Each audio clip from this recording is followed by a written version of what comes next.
Kain guys. Binigay doon. Binigay doon sa ano.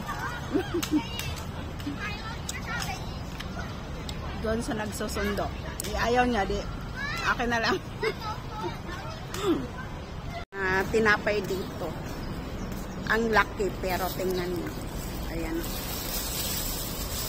Ang liit. Isa ra kakuan. Isa ra ka lamon. Kailan ba tayo magpapunay? Sa linggo. Pagkita karton.